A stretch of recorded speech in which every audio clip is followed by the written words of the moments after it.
and quantity of these sightings. So that, in other words, if you were to take any average week, say of, 1980, 83. 1983 was a slow year for UFOs, but guess what?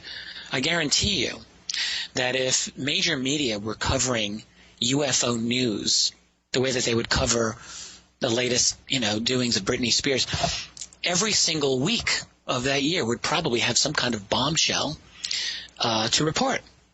Because, frankly, the quantity of decent sightings in most of the years that I cover is very, very high on most given weeks. And there were several cases where in one day in different parts of the world, astonishing things took place. And yet, typically, you find that there's just no major reporting of them, unless maybe occasionally, long after the fact, there may be a little write-up here and there. So that was one thing that really struck me, is just the great disparity between the amount of good, in my opinion, well-observed, documented reports, and then the paucity of reportage that you get in the media. In terms of the phenomenon itself, the big thing that I'm seeing in the period that I'm just finishing up now is the major emergence of the triangles. This is not something that you really see a lot of in the early years of the phenomenon, but you see an awful lot of them from the mid-'70s and right on to our present day. The triangles didn't start with the Belgian phenomenon of 1990, 91, 89, and 90, and they didn't even start with the Hudson Valley triangle/boomerang flap of the early 80s. There were triangle sightings going way back even before the 70s, but we have major waves starting in the mid-'70s.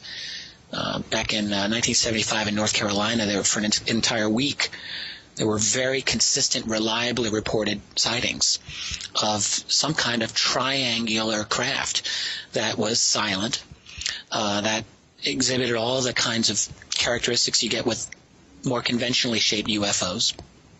I use conventional and relative terms. I mean, no UFO is a conventional object, but you know what I mean. Exactly, yeah. So I think the triangle phenomenon is an interesting thing.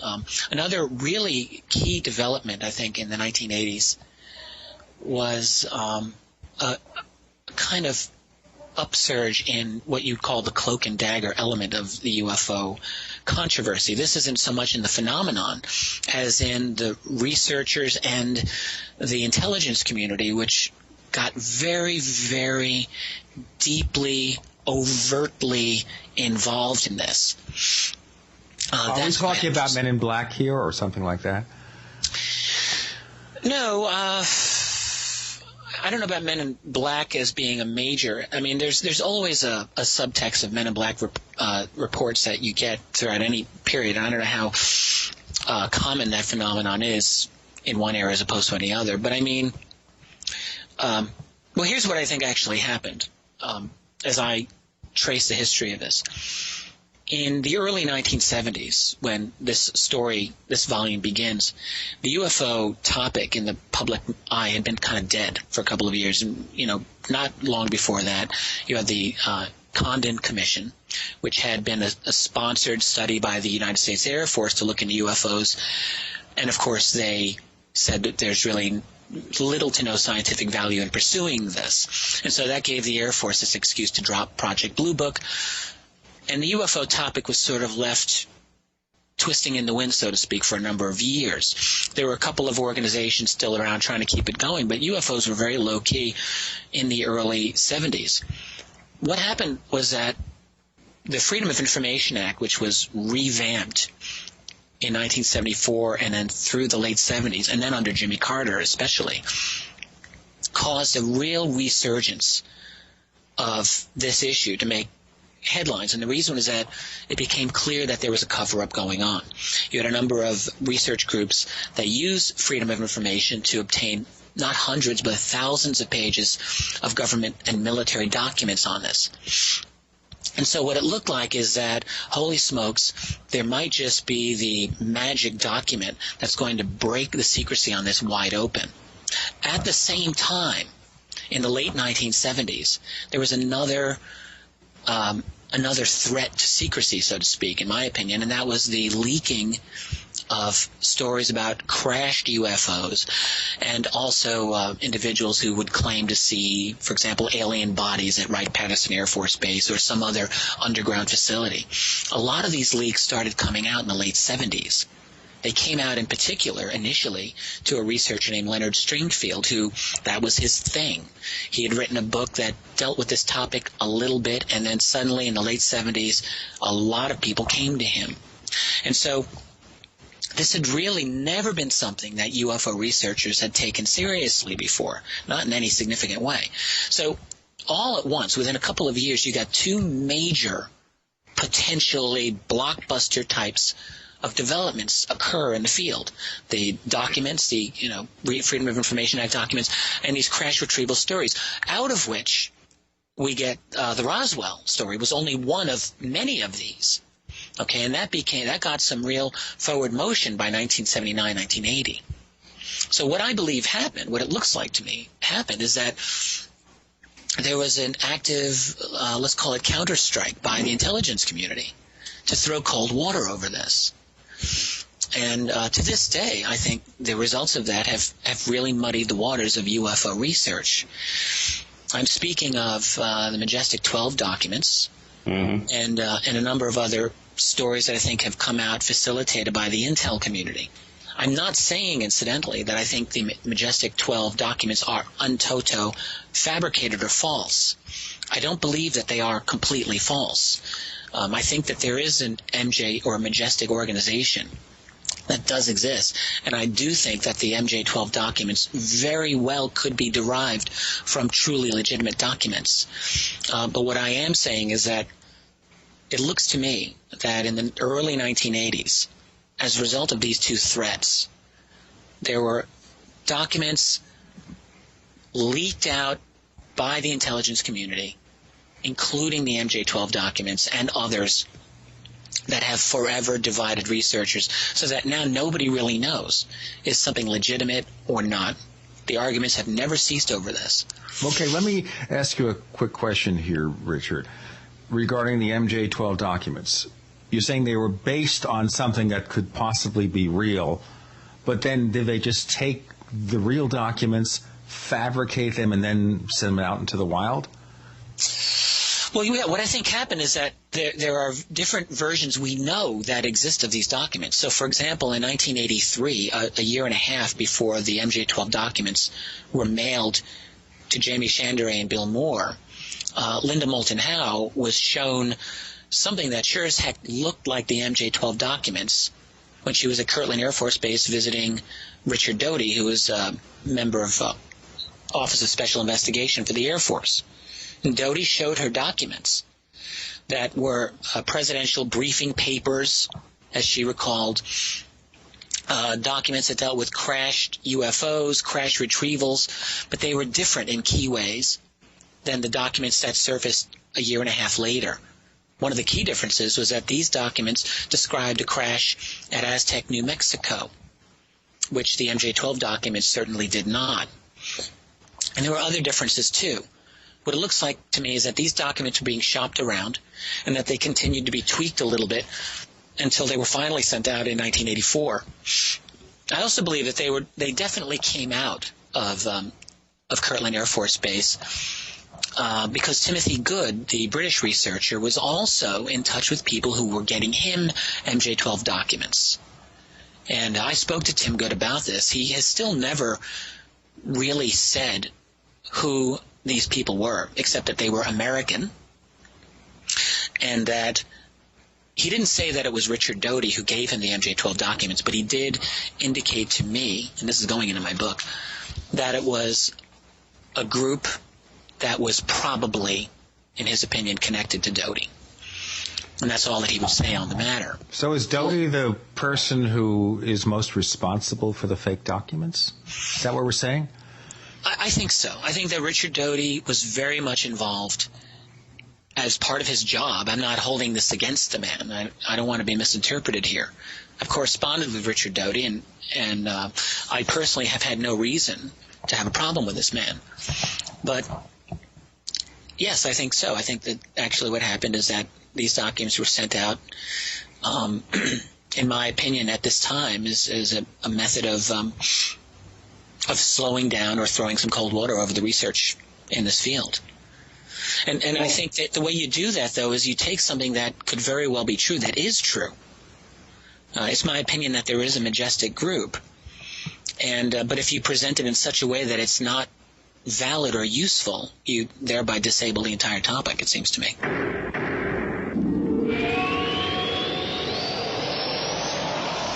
Hi, this is Roger with eFoodsDirect.com, and I just wanted to welcome everyone from the Paracast show. Hi to Gene and David and everybody out there. Listen, we're here to sponsor this radio show because we really like what Gene and what Dave are doing, and we'd like you to help us support them. Now, we are a long-term storable food company. However, the foods that we produce are low-moisture foods. They're very, very high quality, and you can live on them every day. You can literally cut your grocery bill in half or more than half, maybe as much as 60%, by buying bulk foods from eFoodsDirect.com. But right now, a recession/depression is on the way. We're advising people to sell the toys in the garage, hawk off the old jewelry you don't use, pour the money into food supplies before it's too late. I'm telling you, it could be too late. We also can provide water filtration, other needs. Call eFoodsDirect.com and let us continue to support Gene and David here. 800-715-4380, 800-715-4380, or go to eFoodsDirect.com. That's eFoodsDirect.com, 1-800-715-4380. We want to hear from you. If you have a comment or question about the Paracast, send it to news@theparacast.com. That's news@theparacast.com. And don't forget to visit our forums where you can talk to fellow listeners and Gene and David. Just go to theparacast.com and click on the forum links. That's the forum links at theparacast.com.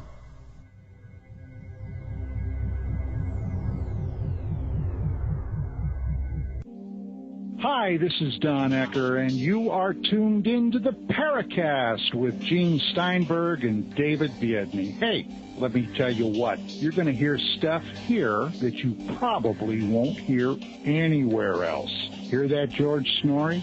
We're talking to Richard Dolan, and he is finishing up Volume 2 of UFOs in the National Security State, which we hope will be out in the very near future. And he starts in Volume 3. David, this led you to something, and I wanted to hear what it is. Well, yeah, here's the problem, Rich. When you bring up names like Richard Doty, I've talked to Doty on the phone. We've actually tried to get him on the Paracast. I've had a couple of long talks with him, and right. In looking subsequently at the things that his finger has been on top of, things like Serpo, Right. things that, again, there are people who in this field will grasp any story and try to create a framework by which they can justify the story. And this, of course, leads to the whole problem of even trying to get anything done here, which is that you keep running into these brick walls. So in the case of Doty, and I don't claim to know as much about the man as you might, and certainly I've not done the kind of research you've done, but every time his name comes up, it seems like there is a serious amount of disinformation being spun yes, absolutely, near him. Absolutely. Right? This is what I'm also saying. But the thing is, what is disinformation? Is disinformation all lies? Can't be. Because if all of your disinformation is lie, then you don't have credible disinformation. The whole point of it is that you mix lies with truth. Otherwise, it's not believable. It's not credible. Sure. Well, my old friend Paul Mavrides says, without lies, there can be no truth. But that stated, when we start talking about, for example, and again, I'm just throwing things out here, and having been voted the top troublemaker in the UFO field last year, I guess I have a bit of a reputation to live up to here. But this is the thing, Rich, in that we try to have serious discussions about this. And the problem, of course, is that this pool has been so seriously tainted now. It really is very seriously tainted. And I think we can all agree, certainly the three of us talking right now can agree, that there's something very significant happening here. And it's an onion that has many layers. And as we get down through the layers, it seems like things get murkier and murkier. So, for example, in the case of Doty, right, where we have him meeting with Linda Moulton Howe, and we have him showing her certain things. Yeah, then you bring up Timothy Good, and I we like Timothy Good. We had him on the show. He was a nice guy. About half of what he's got seems reasonable. The other half of what he's got is not reasonable. It's different ratios for everybody. And the same goes for Linda Moulton Howe. I know she's gotten a lot of grief. I think a bunch of the work that she did early on in terms of the cow mutilation stuff was very compelling. Then you flash to contemporary times where she got behind these drones. And again, anybody who looked at the drone images with any sort of a trained eye could see that they were not even very good CG. And so what ends up happening is that you step back and you say, all right, you look at this field and there is some underlying core of truth which has got a whole lot of distraction on top of it. So my question to you as a researcher is, what tools, what methods do you bring into play to separate the signal from the noise? Great question, David. I was almost afraid that we were talking across purposes, but I don't think that we are. Before I answer that, I do have some thoughts on this. I want to say one thing about Linda Howe, a person that I have an immense level of respect for. It's absolutely true that, when you put yourself out there to investigate case after case, to really be a voice that, in a sense, pierces past through the matrix of the 24/7 propaganda barrage that people are subjected to, that every now and then you're going to get a story that's not going to be the story you think it is. So, for myself personally, I am forever willing to cut Linda immense slack because I think of the amazingly good research that she normally does, in my opinion. I think that, generally speaking, her work is top-notch. There are mistakes. Everyone makes mistakes, especially when you put yourself out there. But having said that, let me try to answer your question. Right. The only thing that I have to do at all times, I always have to separate two things. The things that I know, that I absolutely know are true, and then the things that I think may be true. And those are two different groups. Sure. So when I put together my history, believe me, every page of my book, every inch of my research, I'm constantly reminding myself, what do I know is true, and then what do things look like? And so I don't really have a problem in speculating about a whole bunch of things, as long as I qualify my statements the right way and remind myself and readers that this is a speculation based on certain things that I am confident are true. And that's really all that I can do. So in other words, the key is not to be a fanatic, and the key is to remind yourself, here's the factual skeleton, as it were, that we can work off of. And we can put some meat on these bones, but we've got to be very, very careful about putting those meat on the bones. So which is why when I'm giving you this hypothesis of the counteroffensive, as it were, in the early 1980s, even now I'm not 100% sure that that's how it went down, but that is how it looks to me. And I suspect that may be how it looks to you guys as well. Then, in other words, there's a legitimate core here that some researchers, I think, were getting at. And I think that the early 1980s saw a major effort. And I think very likely the case of Paul Benowitz was part of that the Air Force was involved in really playing mind games with Benowitz as well. Along those lines, let me just say that I don't have the same thesis as my friend Greg Bishop does on the Benowitz case, though. It's my opinion that Paul Benowitz was seeing some truly, truly exotic things, e.g. UFOs, over Manzano and over by Kirtland Air Force Base, and that was one reason why he had to be disabled. I think he was seeing actual UFOs. And I think what has happened with the Benowitz case since Greg Bishop's book has come out, Project Beta, which is a very good book in many ways. For example, I think that the main thesis these days that you hear with Benowitz is that he was seeing advanced weapons testing and other kinds of interesting but fairly conventional types of technologies, but that this was a problem because he had a bird's eye view and was looking at a lot of these things and was writing about it and was drawing attention to it, and that he therefore had to be disabled. And that's the thesis. And it's just, I don't really happen to agree with it. I don't think that's the fundamental thing. Rich, for people who are not familiar, well, just to step back for a moment, because some of the listeners might not be familiar with who Benowitz is. So give us a little bit of background on this man. Yeah, the thing is, my head has been in the details of this for so long. Sure, you're immersed in it, yeah.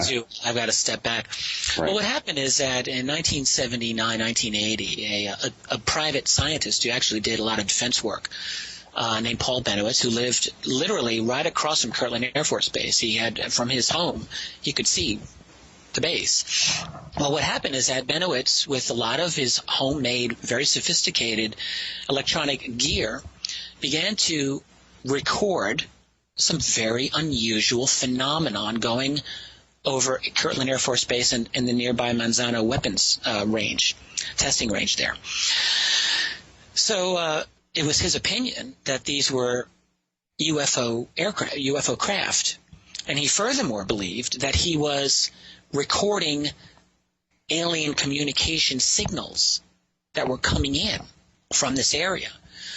Combined with the fact that he believed that there was an underground alien base in that vicinity, Benowitz was of the opinion that there was some kind of alien infiltration of human civilization in a way that was very, very threatening and dangerous.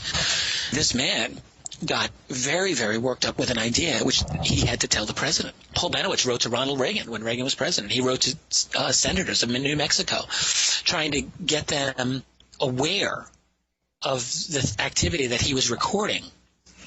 So now all of that we know happened. In the early 1980s, Richard Doty, who was an intelligence officer at Kirtland Air Force Base, was assigned to look into what Paul Benowitz was doing. And Doty went with some other people, and they interrogated Benowitz and in a friendly way, not hostile or anything like that, really to find out what he knew. Ever since that, it has been this big muddy bunch of claims and counterclaims as to what actually they did with Paul Benowitz. I tried getting straight answers out of Richard Doty on this, and good luck. It's very difficult.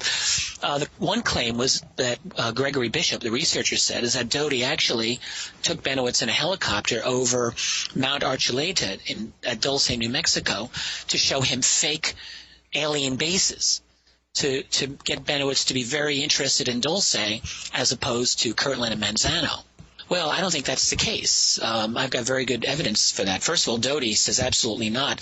But what I have are I have a good portion of Paul Benowitz's handwritten notes that were given to me by a very close friend of Benowitz's named Ron Regier. And Benowitz was onto the Dulce thesis long before anyone took him in that area, that's for sure. So what I think happened is that Paul Benowitz was seeing genuinely odd things over Manzano. And that for this reason, this was the main reason I think that he had to be disabled. What ended up happening is that Paul Benowitz, through the 1980s, really started to lose it. And by the late 1980s, was hospitalized for like a mental breakdown. One of the people who contributed to this was his friend, the researcher William Moore, who was working with Richard Doty.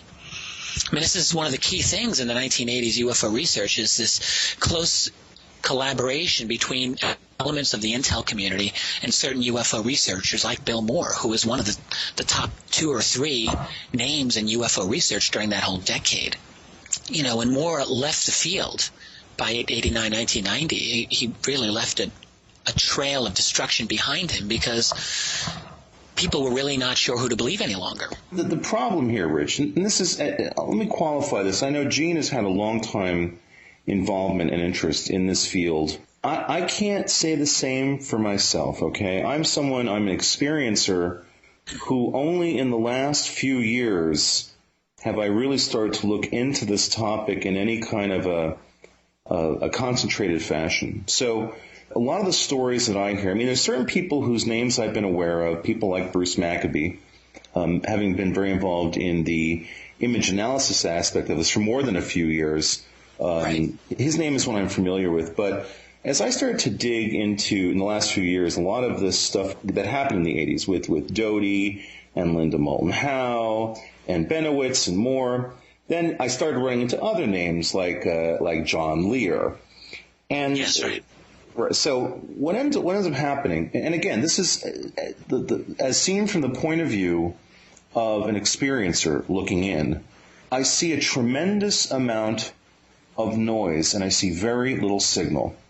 And I see, again, this Doty name that comes up. One of the things, and I don't know this to be true, but it seems like every time his name gets associated with something, it's almost as if you know that you're talking about a majority of noise and a minority of signal. And again, this whole Serpo thing with him and this guy Victor Martinez, and then the Bill Ryan guy from the Camelot Project. And again, I don't really know these people very well. I just look at the results of their actions. And when I look at the Camelot Project, I see a huge mountain of disinformation that most of it is totally noise. There's very little signal there. And again, as an experiencer, I look at all this and I think, why are these people going to such an extent to muddy these waters? What the hell is behind that? Going back to the onion metaphor, there's layers here, and there's something going on even in terms of generating all of this noise that strikes me as odd. Oh. Well, I know Bill Ryan, and I know Kerry Cassidy, who run that site. I absolutely believe that they are serious researchers who are doing their best to uncover stories that they think are true. I don't see them as doing disinformation at all. You really don't? I want to really clarify that. I strongly disagree, Rich. I strongly disagree. But okay, go ahead. That doesn't mean that I see everything that they put out as true. But I see them, in my opinion, I think that they are honest players in this game. Absolutely, I do think that. I've known Kerry for a number of years, and I know I've met Bill on a number of occasions, and that is my opinion. So now, they've had a lot of interviews that they've had out there. I mean, you're not willing to say that every single interview they've had is completely bogus as well. I mean, are you, actually? I would say of the stuff that's on their website, and can't say I've watched every bit, but that guy Green talking about Ted Kennedy, the stuff that's been said by a number of the people. And again, then I have John Lear. Now, I've had personal interactions with John Lear. Right. And I'm intimately familiar with a bunch of his background. Okay? But at the same time, every single word, and I'll qualify this, every single word that comes out of John Lear's mouth regarding any aspect of the paranormal world, including UFOs, is absolute nonsense. Every single word of it. And Rich, this is not rocket science, man. When you've got a guy saying that, humans can walk around the moon, that there's plenty of oxygen on the moon, the guy is insane. I'm sorry. Right. Yeah, well, let me make something clear. Let me make something very clear here. Sure. When I talk about guys like Richard Doty, or even Lear, who I've written about in this book, clearly I assume you realize that I'm not writing about them as a guy who believes everything that they say. I mean, obviously I don't. Doty and Lear are both very important historically to this field. And in fact, those are two of the key avenues by which the field of ufology exploded in the 1980s. And you got guys like Bill Cooper, who was also part of this whole picture. What it looks like to me, I mean, if we want to get into this, is that Lear fed Bill Cooper's fantasies in the late 1980s. I mean, Bill Cooper got into this field by writing a fairly innocuous letter to the bulletin boards in 1987 when that's all that the internet was bulletin boards. Sure. And he described at that time, the first thing he ever wrote was, I was in the Navy in the 1960s and I was part of a group of people that saw this amazing UFO. Okay, well, now that's an interesting story. And that was Bill Cooper. That was it. That was the whole thing. Then what happened? In the late summer of 1987 and early fall, Cooper and Lear, 1988, excuse me, Lear had recently written his major letter/statement in December of 87, which talked about all of this subterranean stuff that now has become very, very big. So he started corresponding with Cooper in late 1988, in late summer of 88, giving Cooper things that Cooper had no idea about. For example, the supposed Kennedy assassination video, which Bill Cooper for a long time trotted out as proof that the driver shot Kennedy. I don't know if you guys are familiar with this. You may be.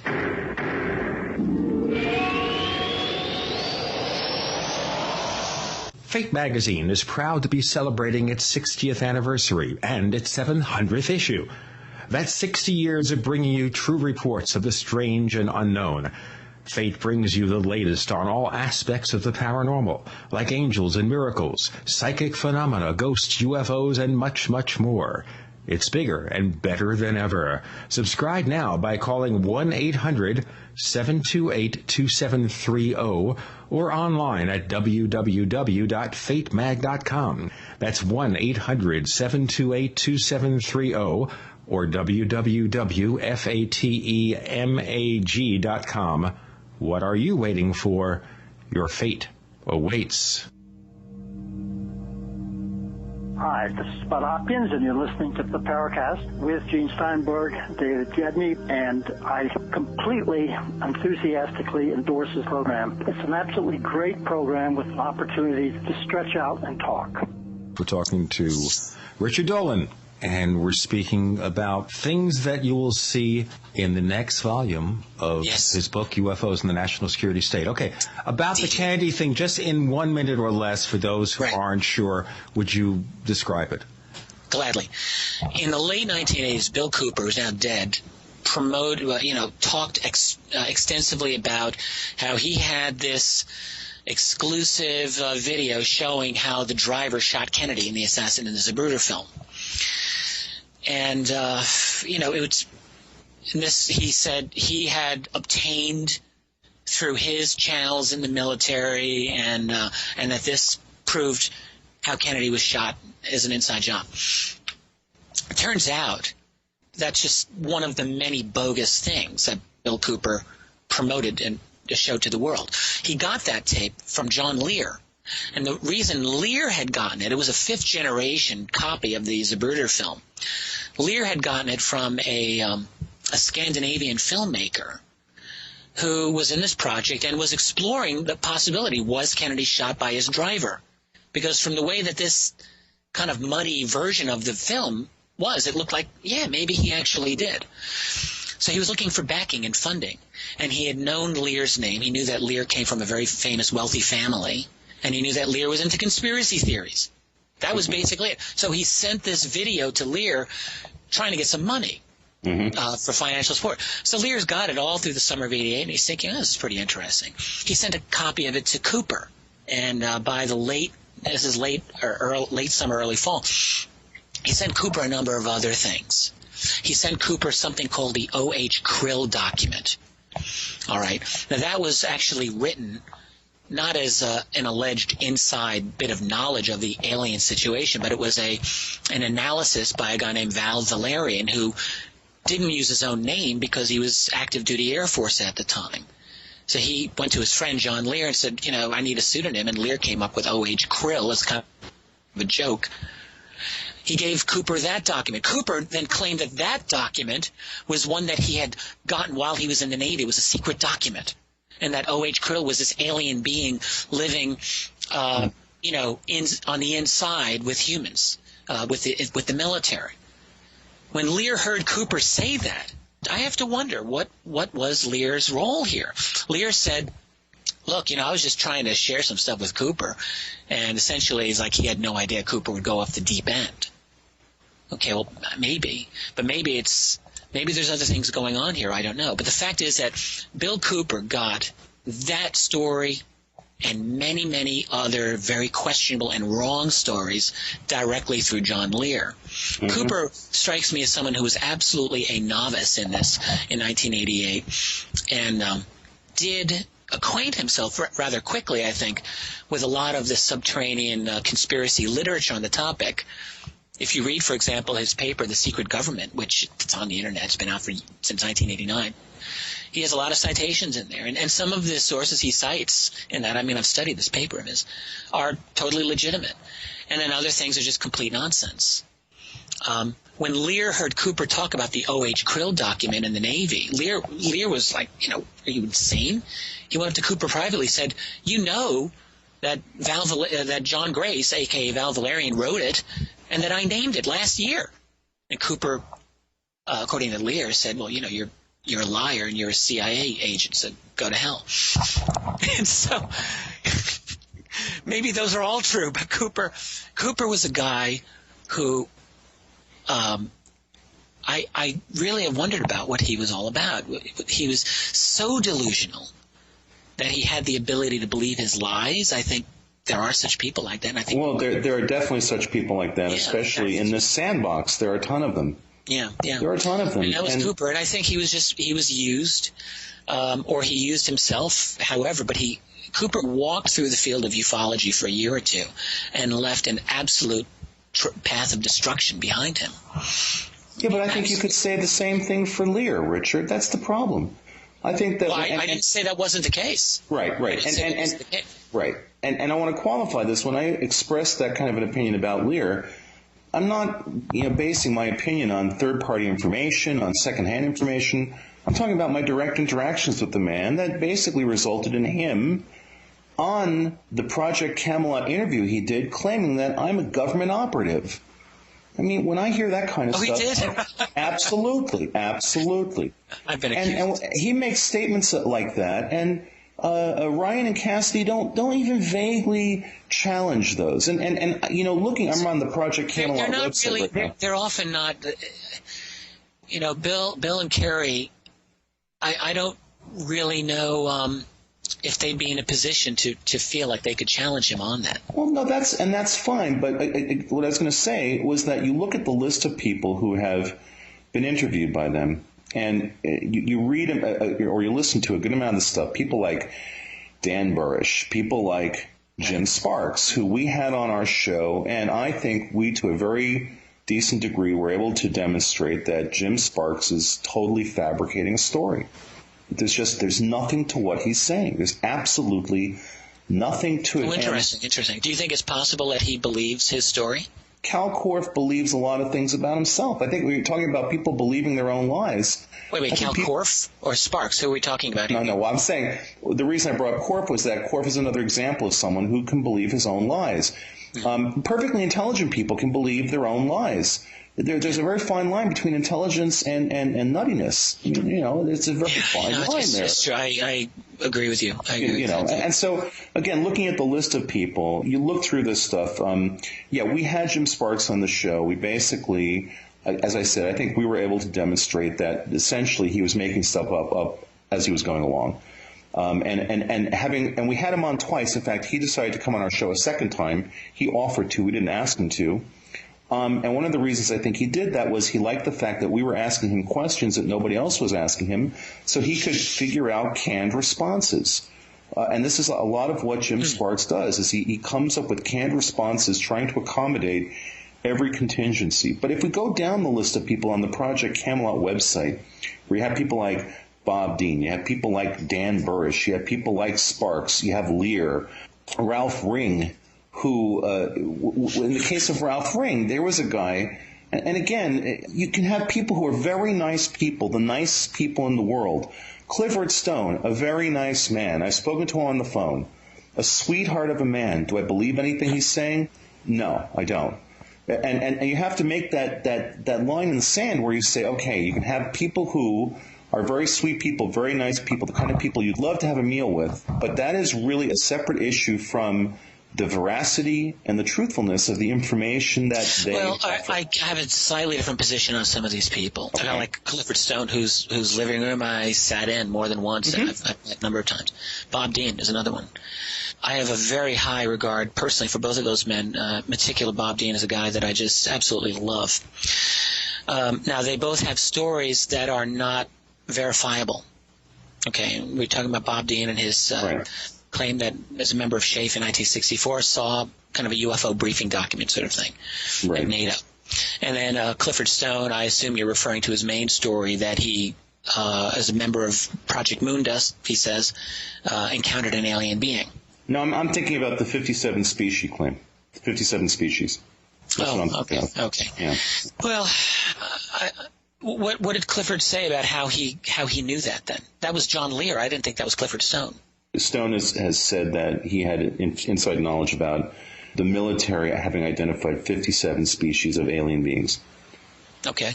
Do you have a problem with it just because, in theory, you just don't think it's credible, or is there an actual? I mean, my attitude with that is I would like Stan Friedman's got that expression, the gray basket. I like that expression. Sure. I got a lot of things in my gray basket, and so do I. Some of these things Clifford Stone says are my gray basket.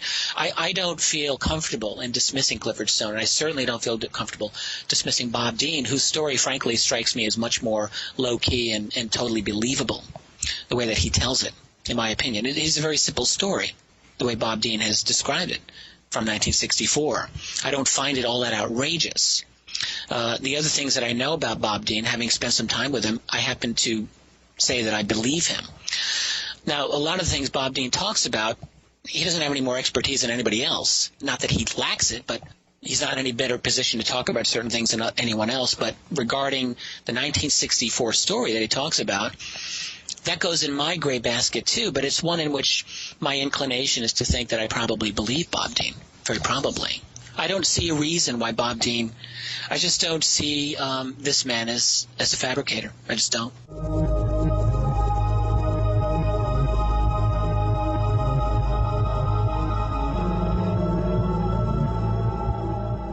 Business travel is a profitability killer. You know that. So do more and travel less with GoToMeeting, the easiest, most affordable online meeting service. With just a click, launch sales presentations, training sessions, product demos, or collaborative sessions right from your desk. GoToMeeting is so easy to set up and use, you'll have your first meeting running in seconds. Plus, hold as many meetings as you want for one flat rate. Free VoIP and phone conferencing included. Try GoToMeeting free for 45 days. For this special offer, you must visit www.gotomeeting.com/podcasts. That's www.gotomeeting.com/podcasts for a free trial.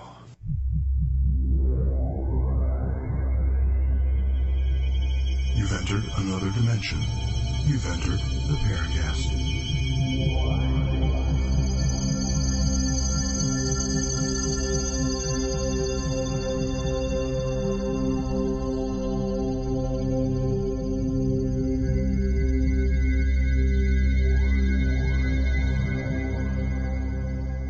We're talking to Richard Dolan. His site is keyholepublishing.com.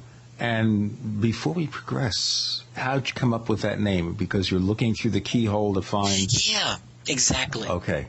Like spying, peeking in. Like a little kid who's trying to see what's in that big room. So let's look right in. And also keyhole as the key. You know, let's have the key that unlocks the secrets, unlocks the door. That's something that attracts me. And then there's a little bit of an homage at the time to the late researcher Donald Keyhoe, almost the same spelling. Once, I came up with that name, I thought, well, yeah, Keyhoe, because my first book really was very heavily focused on Donald Keyhoe, in fact. Mm-hmm. So there's a little bit of that in there. But yeah, looking through the keyhole is really the image that I wanted to portray. So, are you there? We're here. I'll tell you what, Keyhoe, I met him a few times. Did you? Yes, I did. Neat. I would like to have met him. Never had the opportunity. Of course, he was kind of an elderly man when you got involved in the field. He was dead when I got involved in the field. Well, then he was more than elderly. But I didn't start. I backed into this in 1993-94. Keyhoe was dead for 5 years by then, and as you guys know, but maybe some people don't know who are listening, I was doing a doctorate in American history. I'd switched over from European history. I was doing U.S. diplomacy, Cold War, Harry Truman, the birth of the CIA, national security strategy, all that stuff. Not a thing to do with flying saucers, UFOs, or anything like that. And I just got the bug. In '94, I started researching this, basically taking what I guess you could call ufology 101, finding out what is the literature, what's the relevant stuff out there, what are the arguments that the believers make, is there validity to, and so on. And that's what sucked me right in. That was 15 years ago now. Good God. So Aren't you happy? Diversion. That was going to last for 2 or 3 months. I really wanted It never lasts for 2 or 3 months. No. Well, I wanted to do what I thought would be a quick little side project. I really wanted to satisfy for myself only what I thought of this. So this is one of those issues, everyone's got it. You know, it hangs over your head. And you think, is there something to this or not? And it was always this thing that was kind of separate from my academic work, of course, right? But I thought, well, that's kind of silly, because if there's truth to it, then that's relevant to the historical study that I'm doing. Even if generals mistakenly thought UFOs were serious, why would that not be interesting in the history of 1950? Of course that's interesting. Go back in time and some CIA director or some 3-star general is concerned about airspace violations. How could that not be of interest? So I wanted to know, was this real, but was this a valid historical event? And if so, why has every single academic book blown it off? That was the sole reason I got into this. I mean, just a very simple question, but it was a good question. Because what I very quickly discovered to my own satisfaction was that, yes, it's absolutely a real phenomenon. It absolutely got high-level attention that deserves historical treatment, and that's really what prompted me to get into this deeper and deeper, and it's just, never stopped. 15 years, and it shows no sign of abating. Well, certainly the phenomenon shows no sign of abating either. No, absolutely. It keeps expanding, it keeps growing. And look, Rich, let's get a couple of things clear here, because I very much respect the work that you do. It appears that we have some pretty serious disagreements about certain personalities in the field. And that's fine. The fact of the matter is, I'm not interested in making any friends here. I have no interest even in socializing with people in this field. Like I said, I mean, I've come into this as an experiencer looking for some understanding. Right. I take no specific positions with any of this. I mean, you saw the presentation that I did at the Culture of Contact event in Jersey City. I did indeed. And so, I hope you have a better grasp on where I'm coming at this from. I know that I get people upset, and that's fine. Quite frankly, I don't really care, because I'm looking for some answers here. I just don't care. What we should be interested in, what we should all be interested in, is finding out what is true. What is true? Right. What is true? Absolutely. And people will say, well, truth is a subjective thing. I don't necessarily believe that with this. I think that there are some hard truths to this. I don't know of any researchers personally that I think are legitimate who say that. There is a tendency. By the way, I'm sending you some cool UFO pictures that I took as we speak here. Cool. Great. You can give me an on the spot analysis, both of you.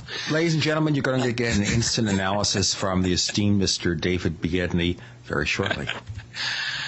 We'll come up to that in just a moment. But, what we have to be interested in is finding out what is true. And, I mean, my attitude is I don't feel a strong need to come to conclusions on a whole bunch of things. I'm perfectly happy to have a not knowing about many, many aspects of this phenomenon. Sure. What I know is what I know, and what I don't know is a whole bunch of other things. Mm-hmm. So when we talk about people like Bob Dean or Clifford Stone or some of the really more controversial people like Borish and some others, I mean, the fact that I may disagree with another person, to me, is of so little importance.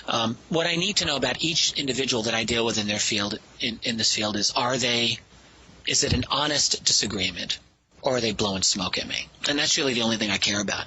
I've been wrong, guys, about a lot of things in this life of mine. I reserve the right to be wrong in the future. That's the way it is. Okay? Now you're stealing my quote. That's my tagline on the show. I reserve the right to be wrong. I'm going to call the lawyers. I think if the lawyer is on the phone, he says he will sue Richard Dolan for $400 million for stealing David Biedny's patented phrases, I think catchphrases. it would be trademark, but that's okay. That's okay. No, if you get sued for a lot of money, then you get people who support you for a lot of money. And I might just support that whole thing. By the way, guys, I'm sending you both this email, and when you get it, so let me explain to people what exactly I'm sending you. Back in 1994, let me just send a little note here with you. Nah, never mind. In 2004, I was playing tourists in Washington, D.C. It was April of 2004. It was right after, in fact, the first X conference organized by Stephen Bassett. I hung around in D.C. for a couple of days after that, and in fact, there was a fellow who wanted to do a video about me or with me or whatever, so we were shooting some video. And I was playing tourists, taking some pictures, stock photography of Washington, D.C. and so forth, and there's a picture of an American flag right across the street from me. This is in downtown D.C. Perfectly blue sky, beautiful day. And I wanted to get this flag blowing in a certain way. I thought maybe I could use it. I didn't like the first picture because the wind wasn't blowing right. And then I took another, and then I took a third. I took 3 pictures of this flag. And by the third picture, I thought, well, that's good enough. So I didn't look at the pictures until I got home. There's digital photography. Just sent those to you guys.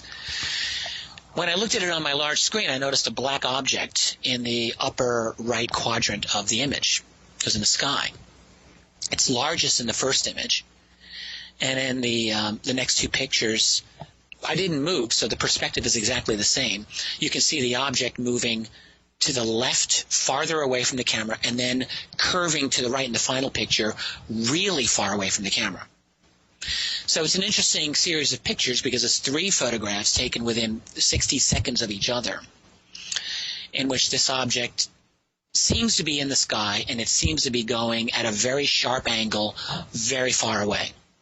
Now, in the first of those images, that's really the best one that you can get a look at. If you go zoom in really a lot on it, which I've sent you a cropped image, a cropped zoom of the first one. It's not touched, enhanced in any way. And then the other, the 3 I've sent you are totally unenhanced in any way. In the first one, when you look at it on a zoom, it looks honestly like a black goldfish cracker. That's the exact shape. It's a flying black goldfish cracker. Ladies and gentlemen, it's the case of the flying, no.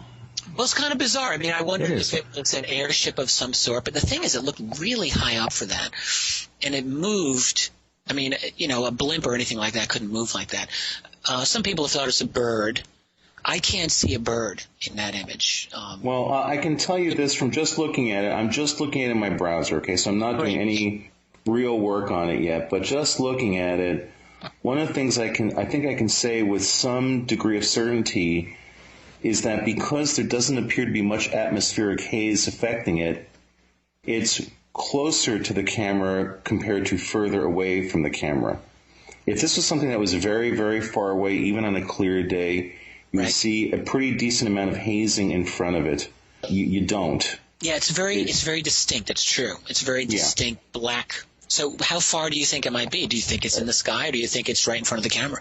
No, it's in the sky. It's not right in front of the camera. If it were right in front of the camera, it would not be this clearly defined. Yeah, then it would be more out of focus. Hard to tell. But as I said, I think it's closer versus far away, which means that it's also relatively small.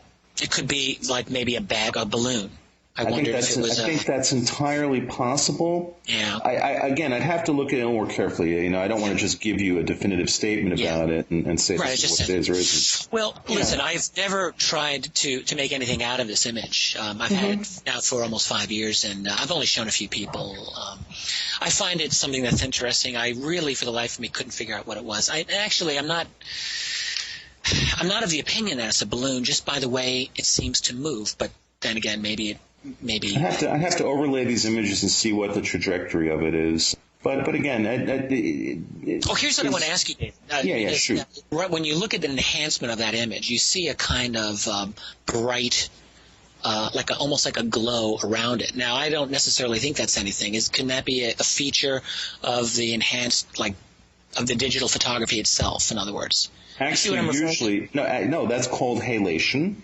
Yes. And usually you see halation on images that are compressed with JPEG compression. That is actually very often a remnant of the discrete cosine transforms, the DCT compression methodology used in JPEG images, used in the JPEG image file format. You got a big old brain, don't you? Well, when it comes to imaging, yeah, I do. Again, with images, there's certain terminology, there's certain artifacts that you usually do see on pictures. JPEG compression is something that the untrained eye thinks looks decent, but a trained eye can see all of the problems involved with it. And typically, and I think I've said this on the show before, but I'll just repeat it for usefulness' sake, in a JPEG compressed image, one tends to see halation around areas of what's called high-frequency differentiation. What that basically means in English is where you have a sharp, dark edge against a significantly lighter edge.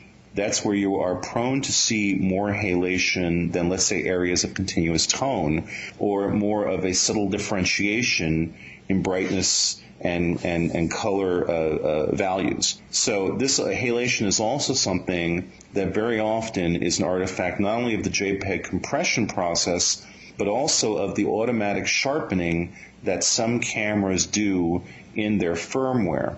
Yeah. And when people learn how to do sharpening techniques to images, one of the things that one has to watch out for is the excessive production of halos, or this halation effect, around areas that involve edges.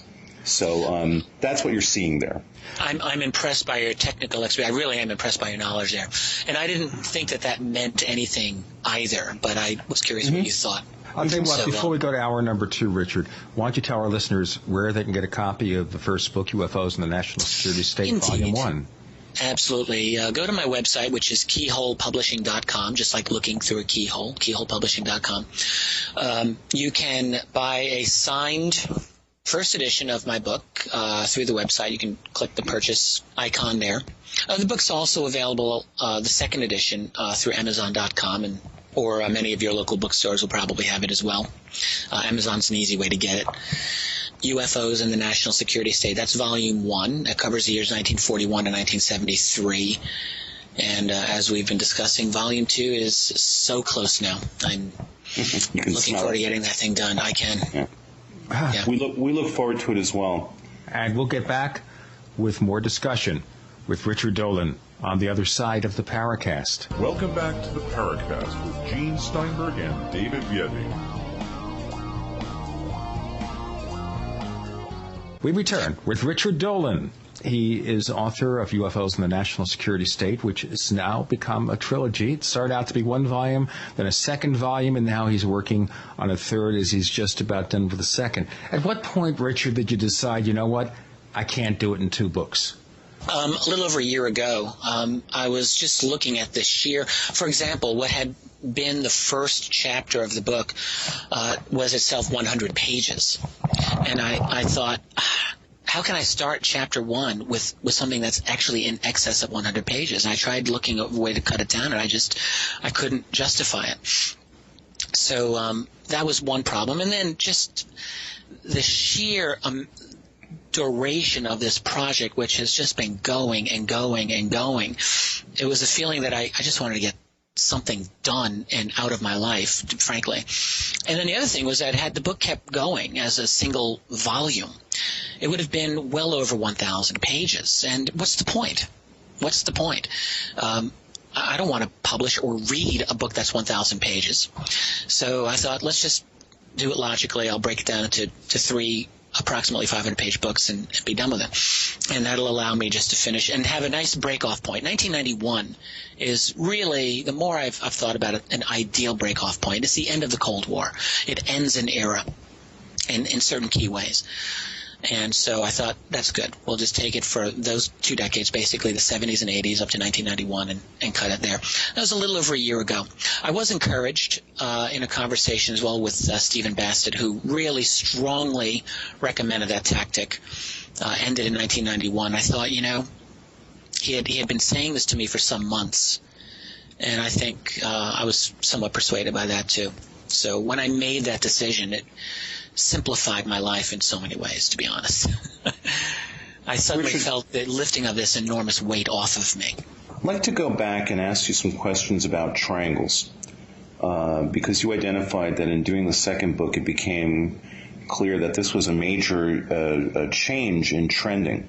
Yeah. That all of a sudden people were seeing these. Now, the stuff that I know I've read, and I imagine this is true for Gene as well, there seems to be this thing where there are extremely large triangular or boomerang-shaped craft. Right.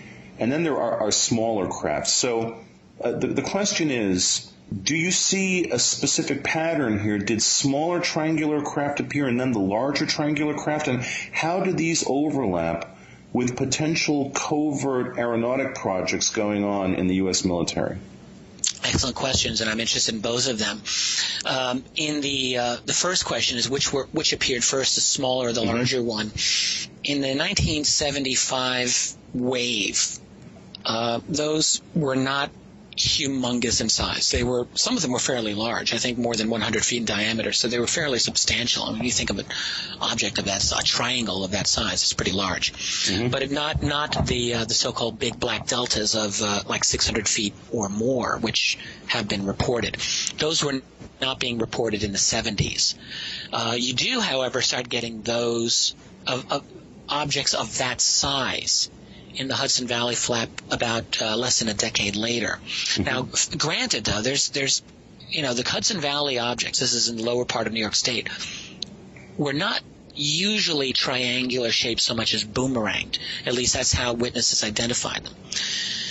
On the other hand, it's not always easy to say, was the object a boomerang or a triangle? So it was nighttime in many cases, and sometimes it wasn't always easy to know if it was a boomerang or a triangle. It was some kind of angular design to the object. So I think in some cases it's still not 100% clear. And then, of course, you get a lot more triangle sightings out in Antelope Valley in Southern California in the late 80s, and you get them then big time over Belgium in 1989. You get them also, by the way, over the Soviet Union as it was in the stages of cracking up. There was a major event over not too far from Moscow in March of 1990.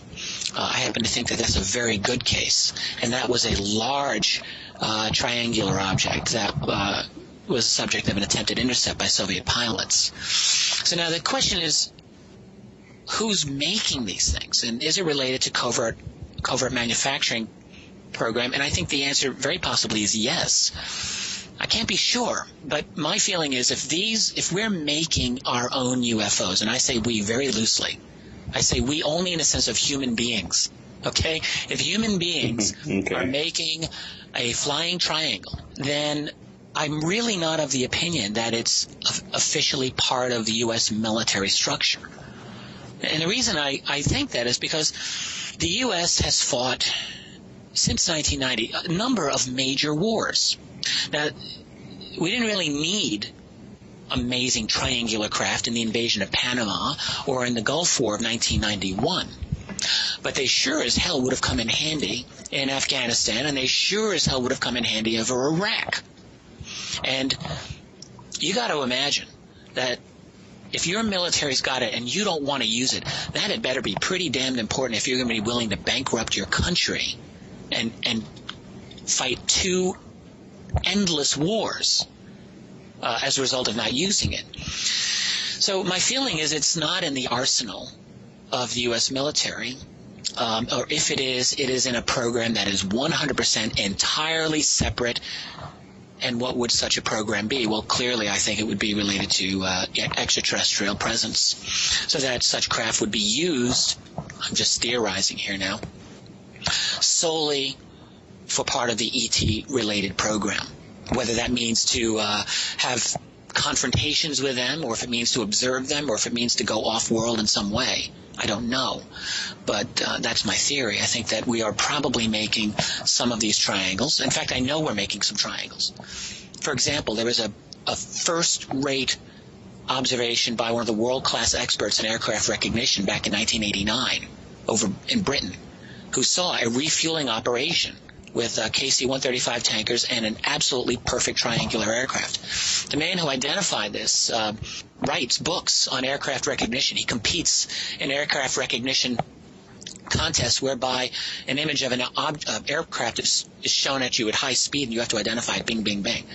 That's what this guy was, and he saw it perfectly clearly. And no one really disputes it. Aviation writers all think that that's legitimate. Now, we're not talking about the F-117? No. It was not an F-117. Absolutely not. At the time, it was rumored or was believed that it would be the legendary Aurora aircraft. Right. It was seen as a perfect triangle. No, I've got the whole statement of this man, and it was not an F-117, not a stealth fighter, not a stealth bomber either. Mm-hmm. So whatever it was a triangle. And I think that it's fair to say that that's in our arsenal. Now, the real question that I ask myself is, if these triangles are in our arsenal, the real thing is, what makes them go? I mean, they don't work on ordinary aerodynamic principles, it seems to me. What is their source of fuel? Are they jet? They don't seem to be operating on standard kind of scramjet type of, thing, propulsion. They seem to be operating on something different, and what that is, if it's something that we're making, it seems to be that it would be a revolutionary sort of system, and that in itself is worthy of investigation, seems to me. Right. Let's bring up now, people need to understand, for example, the Phoenix Lights incident, which is really, of course, separated into two separate things, which was the very large, extremely large triangular craft seen earlier in the evening. Right. And then what many of us feel are probably flares later on that were actually videotaped. And when people talk about the Phoenix Lights episode, that's usually the visual reference that is deployed to describe that, which many of us believe was probably a distraction, was probably faked, in order to, and again, this is a constant thread, a theme that we see, in order to essentially discredit the earlier sighting of the extremely large craft, a craft that I suspect is not a human-sourced craft, given two things. A, the scale of it. It's described as being a mile long. We have nothing in the sky or in the ocean that's a mile long. We have nothing that is that size. We don't. I think we'd have a pretty good idea if that did exist. I think it's pretty clear that it doesn't exist as far as human technology goes, A. B, that large triangular craft in the Phoenix episode was completely silent. And so that's another line we have to draw in the sand, where I think that any technology that is created by humans that puts large objects or any objects into the sky outside of balloons is going to make a significant amount of noise. That's just the deal. When you have these craft that are silent. Well, right, unless of course, unless they figured something out, David, that we're not using. And I don't really know the full answer to this either. What I do know is that there's the world militaries in the 70s and 80s were replete with accounts of fighter interceptors of all nations going up and encountering occasionally enormous, gargantuan-sized objects. Yes. I'm thinking of Chile in 1978. There was an encounter at the end of that year in which fighter pilots were sent up and encountered what they described as absolutely more than a mile long Right. UFO, and actually one of those pilots went on to become a general in later years and talked about it at length, but we've got a very good account of that. So there are these large objects that are being seen. Now, you're talking about a mile in 1978. You got some explaining to do if that's absolutely. technology. Well, I don't think it is. I really don't think it is. Well, no, I don't. I'm inclined not to think so either. But the thing that I will not dismiss, there are leaks that I think we will agree are very questionable and, let's say, not legitimate. And there are other leaks that I really wonder about that I think may be legitimate. Long before the world learned of Bob Lazar, James Goodall, a journalist who did mainstream journalistic work dealing with the aerospace community, cultivated his own contacts inside Groom Lake facility. This is in the mid-'80s. It's an amazing thing. Some of these journalists were looking into these things at that early stage. And Goodall in 85 had cultivated a number of Groom Lake sources. Now, again, it's just a story. You can dismiss it or you not. Sure. I tend to think I don't want to dismiss it. But one of Goodall's sources, when asked by Goodall, do you believe in UFOs? The guy said, yes, absolutely, they exist. And then he said, famously, we have things in the Nevada desert that would make George Lucas envious. Better, he said, better than Star Trek or anything you see on TV. And maybe that's a bunch of hype, but that was a 1985 statement. And frankly, whatever one thinks of Lazar himself, George Knapp, the journalist who got the Lazar story out, and I know George Knapp pretty well. I've talked to George Knapp many times about Bob Lazar, but the thing that impresses me about George is that he has about 20 other Groom Lake contacts and connections that he's cultivated, who he says say essentially the same compatible type of story to what Lazar has said and what Goodall's sources say to him. That is, who talk about reverse engineering alien technology to a greater or lesser extent, trying to create a flying saucer. Knapp has a lot of these contacts, and none of these people want to give their name for obvious reasons, which makes it difficult for a researcher, but it's also, if you are someone on the inside, clearly you wouldn't want to give your name up. So what I'm saying is that there's a lot of smoke coming from that, and I think some of it is legitimate. It seems to me when I look at all of the whole picture, I think that some of these objects have gone down. Some of these extraterrestrial objects have, in one way or another, come into our possession. And even if one comes into our possession, you got to assume that we're going to try to replicate it in whatever way is possible. And what that means is that you have to create a very secret infrastructure, very secret. You have to keep it secret from Congress. You have to have a massive amount of funding going into it. How do you fund such a thing? How do you fund the attempt to create flying saucer technology? Do you get it through black budget Congress, or do you get it through other means as well, not all of which are legal? Well, I think that there's a lot of ways that this money comes in, frankly. And then you privatize a lot of it. Mm-hmm. A lot of it becomes private. So this has been a completely off-the-grid R&D program that has gone for not decades, but I think generations. And with a lot of money to play with, who the hell knows what they could have come up with by now? I'll tell you what. This is so far off the grid that I think we want to get into the implications of that.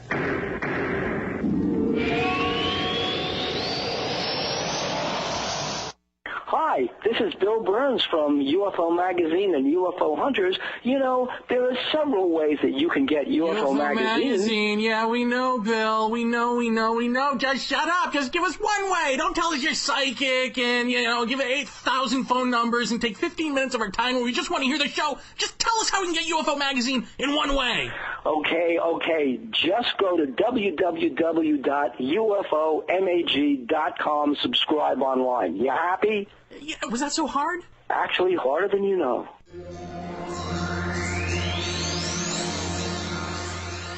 You're in the Paracast with Gene Steinberg and David Biedney. You never know what's going to happen next. We're talking to Richard Dolan, author of a trilogy, an ongoing trilogy called UFOs in the National Security State, Volume 1 out now, Volume 2 just finishing. Then he goes to Volume 3, and then he goes to a rest home to recover from it. But you're raising so many issues here about this secret government, whatever, that's managing the UFO technology. But you have to look at something, too. If they've got all this technology, is this taking us back to the Philip Corso story where Corso allegedly sent some alien technology into the hands of private industry? Does private industry have alien technology now? What is it? Yes, I think the answer to that is they do. I think the answer to that is yes. Now, Corso had one element of this story, and what he said before he died 1 year after the book came out, was that circa 1960 he was part of the Army's attempt to segue some Roswell technology to private industry.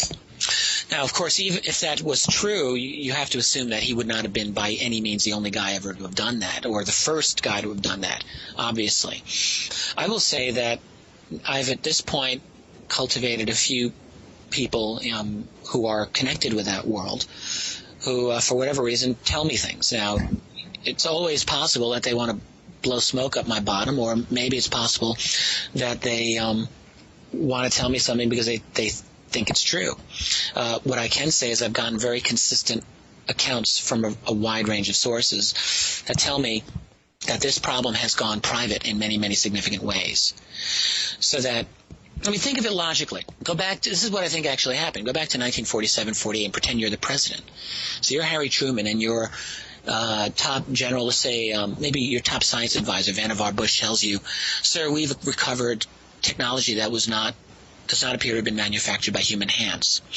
So you've got this real major bit of information to deal with, and you have to decide, do you tell the world or do you not yet tell the world?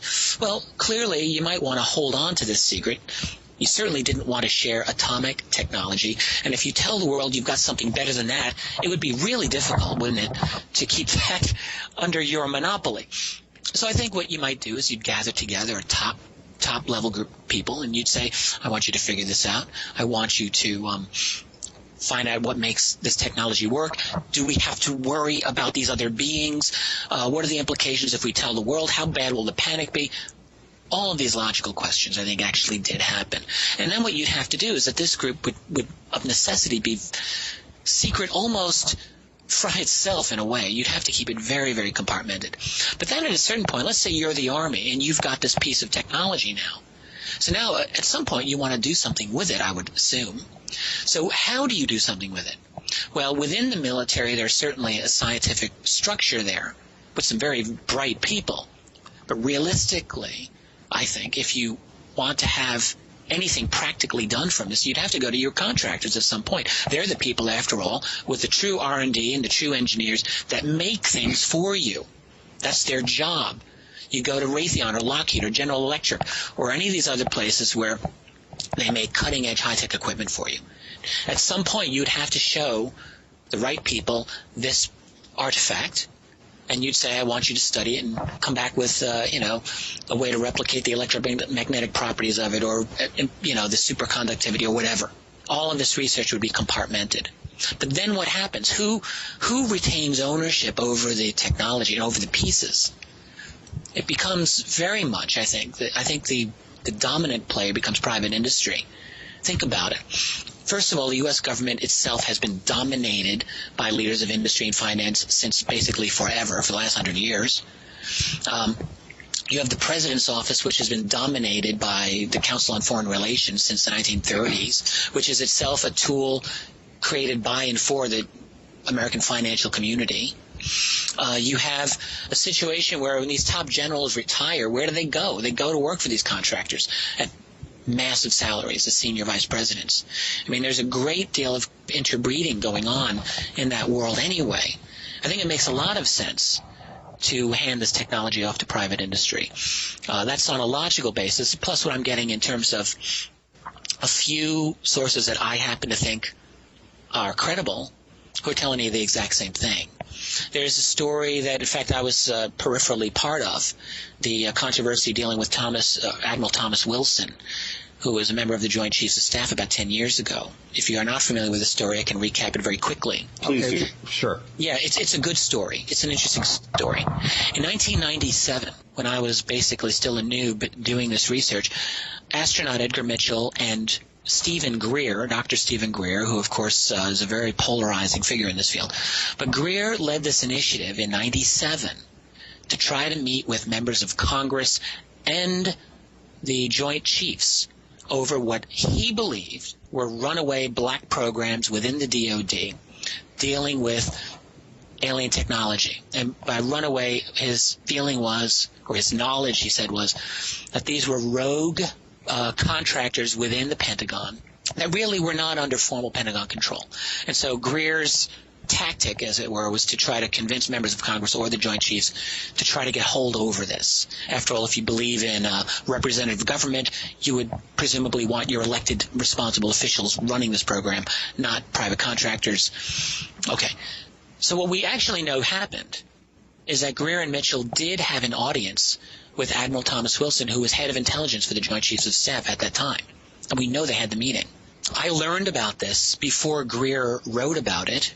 I learned about it from one of my key sources who told me a lot about it and showed me, how do I put this, showed me information dealing with the person in the Joint Chiefs' reaction upon getting this information. In other words, I wasn't given a name at this time. All I was told is that Greer and Mitchell met with a very prominent person about these black programs, who then in the aftermath tried to knock on some doors and get information about it and was denied access to it. And was denied access because he didn't have a need to know. And the only reason he was given an audience with anyone was because they wanted to find out how the leak occurred. And the people who denied him access weren't even defense people, but were lawyers basically lawyers for the private contractor that controlled this program. It was an extraterrestrial technology program. Now, that's what I knew before Greer's book came out. When Greer wrote his book, what's the name of it? Hidden Secrets, what's Stephen Greer's last book? Hidden Truth, Forbidden Knowledge. He came out and wrote about that meeting and outed Admiral Thomas Wilson. I contacted my source and said it was Wilson, wasn't it? He said yes. So I ended up calling Thomas Wilson myself. I spoke to him. After I spoke with Edgar Mitchell, and after I spoke with Stephen Greer, the main secretary who answered all my questions for me, couldn't reach Greer. I could reach the Admiral and I could reach Edgar Mitchell. I couldn't reach Greer. But Mitchell said yes, the meeting happened. Absolutely. Greer said yes, the meeting happened. My contact said yes, the meeting happened. I finally reached Admiral Wilson. Okay. Now here's the thing. All right. Calling a man who was head of intelligence for the Joint Chiefs, and I'm trying to get him to admit that he was denied access to a black program designed to study alien technology. That's a bombshell. If I can get him to admit that, that's kind of a big deal. I'm sure you would agree. Because then you could run with that story. Holy smokes, who knows where you'd end up with after that. I wasn't really expecting Admiral Wilson, frankly, to admit that this happened. But I got him. I was able to get a meeting with him. I didn't mean to ambush him, but essentially that's what I did. He thought I was a very conventional historian asking about some things having to do with the Joint Chiefs. Well, I said I'm a UFO researcher, and I learned about this meeting that you had in 1997 with Dr. Greer and Edgar Mitchell. And Thomas Wilson, to his credit, just denied for the longest time. He said, my memory is foggy, I don't remember such a thing, I was a busy man, etc., etc. And I finally said, look, Edgar Mitchell told me you had the meeting, Stephen Greer wrote about it, and I have a third source, a man that I think may be known to you, who has said explicitly that you did. And I know it happened, sir. At that point, he said, well, yes, it did. Okay, right, I remember now. He asked me Yes, they just remember. Isn't that Yes, exactly. It was I don't know. I didn't know. You know what? I think I might vaguely, possibly remember.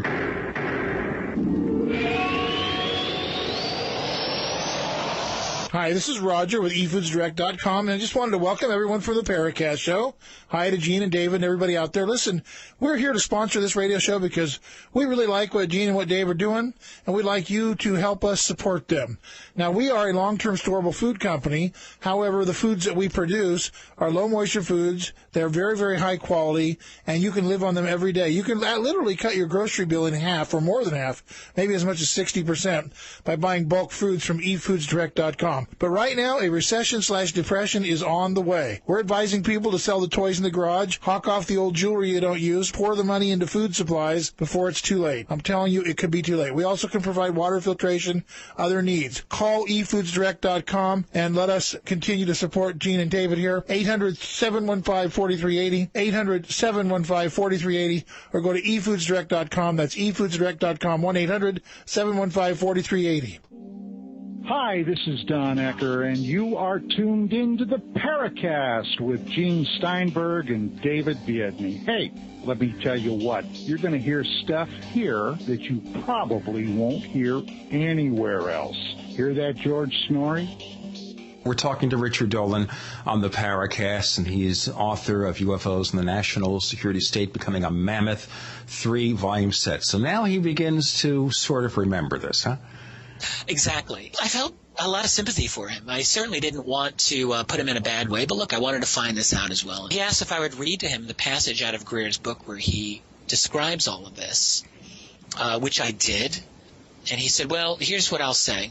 The meeting did take place. The only reason I had the meeting was in order to find out why an astronaut of the caliber of Dr. Mitchell was interested in this subject. And everything else Greer said in that is total poppycock. That's the word he used, poppycock, which is a word that I've heard maybe about 10 times in my whole life.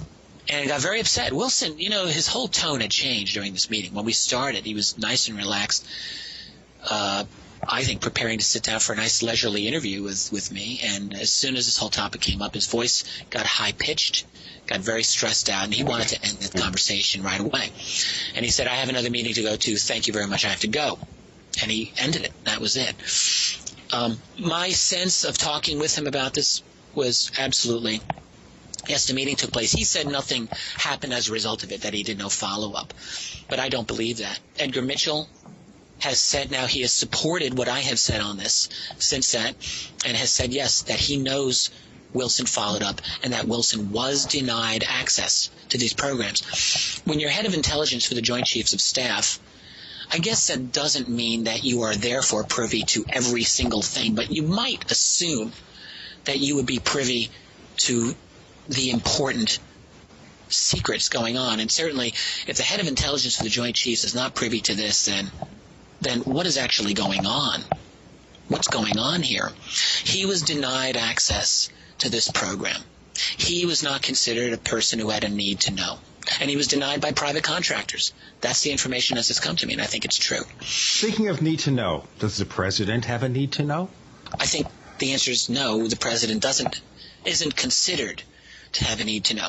Now, I have another of my mysterious sources who is in a position to know a few things about this, and I asked this individual, what do presidents know? I was told they know different things. They don't all know the same amount. It was his knowledge, he said, that Presidents Jimmy Carter, Ronald Reagan, and George Bush Sr. all were briefed formally and officially on this matter. He did not believe, he wasn't sure whether Bill Clinton had been briefed, and he was pretty sure that George W. Bush was not briefed on the matter. The idea being that presidents come and go, but the program stays. And what would a president be able to do about it? When you look logically, I mean, certainly it's easy to see that the president is not briefed on a whole array of very sensitive activities going on in the black world. There's just too many, first of all. There's too many to brief. As of 2000, it was estimated that there were 150 special access programs within the Pentagon, many of which were what are called waived or unacknowledged special access programs. And all that means is these were black budget programs that are not supposed to officially to exist. So where's the money come from? Is it like the $78 billion that they overpaid the banks for the bailout program? They really didn't go to the banks. They went to a black project of one sort or another? Is that how they do it? I think a lot of the money gets siphoned into black projects, absolutely. I think that, we have to keep in mind that ideology and idealism may matter to you or me or to other ordinary citizens, but they don't matter at all, in the least, to people who actually run these government agencies. They don't care about that. I think what they care about is obtaining as much money and funding as possible for their particular private Idaho. That's all they care about. I don't think ideology matters a damn to most of those people. What we do know is that since the 1990s, we've been able to document the disappearance not of billions of dollars from the U.S. government, but of trillions of dollars from the U.S. government. And this we know. In 1994, there was a law that was passed that obligated the U.S. government in some way to account for itself in a business-like way, supposed to, improve government accountability and so on. Well, from that point onward, there were a number of studies that came out in Congress and also in the mainstream news discussing the disappearance, $1.1 trillion here, $2.3 trillion, $2.6 trillion as stated personally by Donald Rumsfeld himself in July of 2001. I remember that, yes. I have the transcript. Sure. The man said it, and he wasn't misspeaking. That's the crazy thing. It wasn't a misquote because, A, members of Congress followed up on that statement and said, well, to effect, that's a lot of money. Sure, they just take it in stride. Oh, listen, a couple of trillion this way, a couple of trillion there. Who cares? Doesn't matter. And then, right, and that number was amended to 2.3 trillion from 2.6. So, okay, great. And then 9/11 happens, and that story disappeared. It was gone, off the radar. No follow-up on this. Now, it's almost too much for me to wrap my brain around. I truly do not understand. I'm not a financial whiz. I don't get how you can misplace $2.3 trillion. And in the context of what Rumsfeld was saying, incidentally, I have read his statement over and over, and the context appears to be solely within the Pentagon. Because Rumsfeld was talking about the mess that he had inherited from the Clinton administration. This is early in the Bush years, remember. And he's talking about, we got our accounting is so snarled up. There's $2.6 trillion in transactions that we cannot account for if that's believable, he said. So I think he was talking about the Pentagon. That, to put it in perspective, that number was 8 times the official budget for 2001 in the Pentagon. The Pentagon's budget for 2001 was $310 billion. And this is about 8 times that amount. How do you misplace 8 times your annual budget? I don't get it. I still don't get it. I've talked with, I had a miniature private debate with John Alexander about this. John Alexander being a very leading expert in non-lethal weapon technology and very well connected with top-level leadership. And Alexander just saw, well, it was obviously a mistake. It can't be true. And I said, well, look, man, they said it more than one time, and it's part of a pattern of several times in the 90s where trillions of dollars were gone missing. So I don't think it was a mistake. That doesn't mean that I can understand it. But this gets back to your question, Gene. This money, what we have is not so much a government as an organized criminal gang. It's a mafia. It really is. Now, who's in control of it? Well, I think that there are powers behind the scene, frankly. I think they are national and international in scope. So we're talking about international bankers here? I think to some extent, yes, we have to. David, do you have any feelings about this? You've been a little bit silent there. I can't believe I've quieted David Biedny. I've quieted the great David Biedny. Well, yes, I think that that's probably part of the picture. I mean, look, if you want to continue with this, I'll gladly do it. We're moving away from UFOs, but we're dealing with cover-up and conspiracy, so why not? Well, the thing, of course, is that if we know the secrets of UFOs somewhere within the government. Now, are we assuming it's our government or a government that extends beyond the boundaries of the US? What I think has been happening, we've been seeing a kind of silent revolution, a transformation of the international structures of power. I don't think that's so hard to understand. We're moving toward a global world. Right now you've got the G7 hammering home the perceived necessity of reorganizing the global financial system. And this is just another step in a long, long transformation. It's called globalization. This was an agenda back in the 1970s and 1980s through the 1990s. If you really look for consistencies in presidential administrations, you will find it in an extended globalization and basically a self-mutilation of much of the U.S. productive capability. Well, I'm looking here at the end game, okay? Let's look at the end game here. That is, okay, we have this secret government going on, doing all sorts of things, okay? They're doing all sorts of strange things with our money.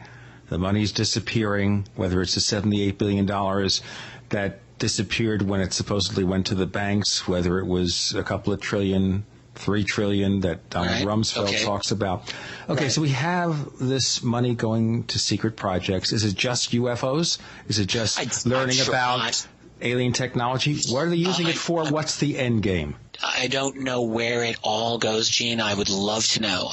Here's why I think some of it goes to the UFO program. Because A, there's a lot of missing money, and B, a secret UFO program is going to need a lot of money. So it seems like you've got a positive and a negative there, and they're going to go together.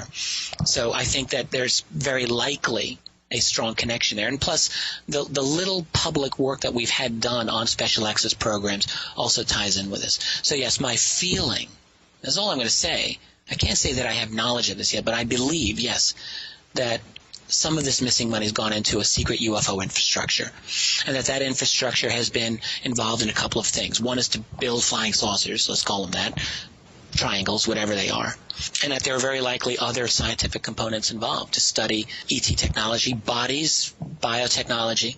Is there a secret space program? I think I would probably say yes, there probably is. When I look at the evidence of anomalies that we know have happened in space, I just last night finished a piece on a Soviet space UFO encounter in 1990. I think there's enough of those to provide strong motivation for a secret space program, Frank. If you know that there are anomalies out there and you want to investigate them, you need covert money to do it. So clearly you would have a secret component or a secret space program altogether. All right, so let's expand this, okay? Let's expand this. Let's look at the really deep question here. Okay, question number one, how in the hell do we prove any of this? Because it's very easy to sit back and speculate. I mean, we do have certain levels of evidence. We can say, okay, Donald Rumsfeld's talking about trillions of dollars disappearing. The Secretary of the Treasury might be talking about overspending for bank assets. I don't know if it'll ever be possible, honestly, to prove it, at least in the context of what we have today. I don't know. I mean, all I've tried to do is to gather together what I think is a good level of historical evidence to put together what looks like a logical interpretation. Well, let's look at any more of this logical evidence that we have. Now, let's look more in recent years because we want to look at events that are going on right now. Right now, the world's economies are tanking, okay? Right. Now, does that mean that all that money that should have been available for home loans, for car loans, credit cards, whatever, it's been secreted away by the secret government to do whatever it is that they're doing? Yeah, well, I guess the answer is I suppose so. I mean, maybe that's the case. Maybe that is the case. If now, is there any possibility here, though? Because let's not belabor the point. We're speculating. Any possibility, without belaboring the point, that there's no way to prove this, there'll never be a way to prove this, and maybe it's not even true. Well, maybe what's not even true? What would not be true? The theory of a secret government. No, I think that there's very strong evidence that we have. I don't know if I want to call it a secret government. Let's call it a secret club. I mean, talk about groups like the Bilderberger Group, Gene or David. That's an actual group. We know they exist. We know that they gather together once a year, every year. We know that they are made up of the absolute top-level leaders, both financially and politically, in the world. We know that they've been dominated by people like David Rockefeller for 50 years. We know this. All of that is absolutely not arguable. We know that there's a media blackout every single time they meet. We know that many of the world's major political leaders, before they became political leaders, were Bilderberg attendees. Gerald Ford, famously, 3 or 4 or 5 times in the 60s, when nobody knew Gerald Ford other than the Warren Commission people. All right? Of course, but when he was at the Bilderberger meetings, was he allowed to chew gum and walk at the same time? Well, I don't know what happened in Gerald Ford's meetings, and there's not that much information that's available about it, but we know Gerald Ford attended them. Okay, that Gerald Ford was also involved in the UFO hearings that resulted in the Condon report. Yes, in he the was. 60s. That's right. He was involved. Well, Gerald Ford made one statement in 1966 on the floor of Congress about his constituents in Michigan who saw what they believe is a UFO, and he made a very forthright statement about it, absolutely. Bill Clinton attended a Bilderberger meeting in 1991, his first one. Tony Blair attended one shortly before he became Prime Minister of Britain. It should be obvious, I would think, that the Bilderbergers are one of several important clubs in which there's a media blackout in which the most important people make certain decisions. And we can extrapolate further. If you study the history and career of a man like David Rockefeller, who wrote an autobiography not many years ago, was very unapologetic about pushing a globalist agenda. That is what he wants. What does Barack Obama want? Well, that's a good question. Is he attending these meetings that were attended by Ford, by Clinton, or is he an outsider? It's an excellent question, and I don't know. But here's one thing that we do know. This $1 trillion stimulus package, the bailout, in other words, which was, of course, promoted by George W. Bush before he left the White House and then taken on en toto by Barack Obama. One thing about that package that is very easy for people to lose sight of is that the Obama administration, at least initially, pushed a a Buy American aspect to the package, so that infrastructure development would be predicated on, using American-made steel or other American-made products. Well, that clause caused a bit of a ruckus around the world. Australian steelmakers, for example, were really upset about that. And the international community meeting in Switzerland, the G20 meeting, which just took place a couple of weeks ago, there was a member of the Carlyle Equity Group, which is the largest private equity firm in the world. And I forget this man's name. You could look it up. He's, I think, a co-founder of it. He said to this G20 meeting, that part of the stimulus package that won't fly. He said that's just something for politicians to vent some steam. Now, basically what he said is that won't happen.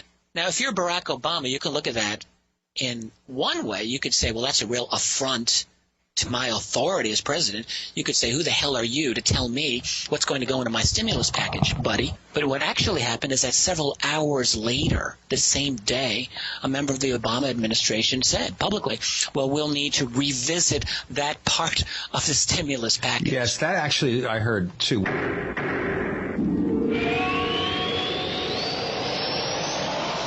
Fate magazine is proud to be celebrating its 60th anniversary and its 700th issue.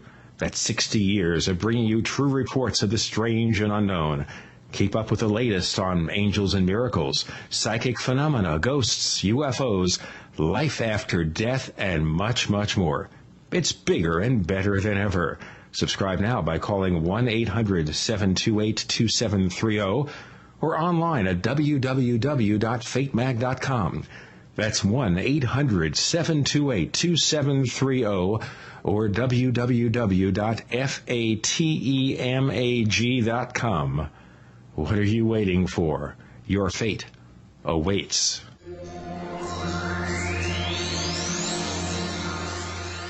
You're in the Paracast with Gene Steinberg and David Biedney. You never know what's going to happen next.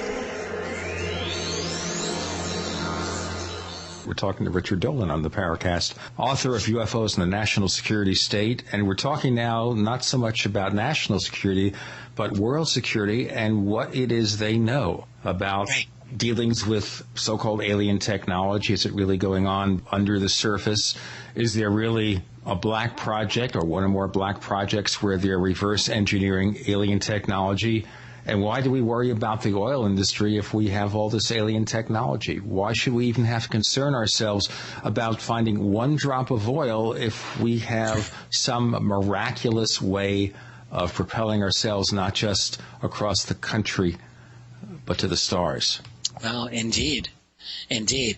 One, if you want to speak on behalf of the secret keepers, let's call them that, there might be a problem with this technology. There might be some serious problems. I only speculate. But what if, for example, something like the legendary zero-point energy does exist? Some people have said it does.